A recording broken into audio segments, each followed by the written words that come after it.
We officially got up to 92 degrees today in Columbia. That ties for the hottest day of the year so far. And as you go tomorrow, all that heat is going to lead to some thunderstorm activity. As you wake up tomorrow morning, though, not the case. We're going to be dealing with dry conditions, mild temperatures in the 70s, working towards right around 80 degrees around 10 a.m.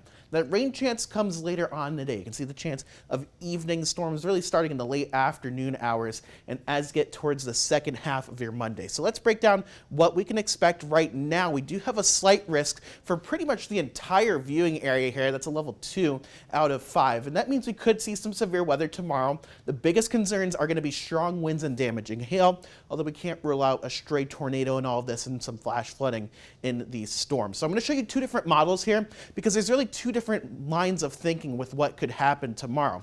Here's that rain that's moving in out of the upstate. We'll see some of that pushing into the Midlands over the next couple of hours, but this model keeps us quiet in the morning hours, and that is a possibility that we should be dry to start off your Monday as we get into the afternoon temperatures into the low 90s. And as you get towards the late afternoon and evening, you'll see, at least on this model, storms firing up in the eastern half of the Midlands right around 8 o'clock, but most of that precipitation is going to be towards the east of I-20 here and then push off towards the coast as we head towards midnight.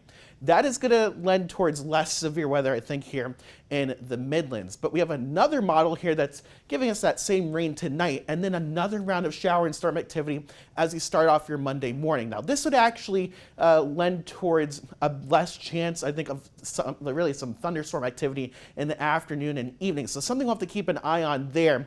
But you can see the solution for what we're seeing in the evening hours a little bit different on this model with more widespread storms as you go throughout your Monday evening. This would lead to a better chance of seeing some severe weather here across the Midlands. So something we'll have to keep an eye on the trends as you go throughout the next 24 hours. But you definitely a chance of some wet weather tomorrow, just going to be how much of that we end up seeing in the evening. So the first half of your day is dry. Temperatures will be getting in the low 90s once again in the afternoon before that chance of precipitation starts to move into the area a little bit later on in the day. Taking a look at what we can expect rest of the week, though, temperatures warming up. We're getting into the middle 90s as we go forward. Taking a look at the tropics as well, Cindy going to be not really an issue past Monday here as it gets back to a depression. Your 7-day forecast going forward, severe weather possible tomorrow. Past that, though, a lot of sunshine this week with temperatures in the 90s.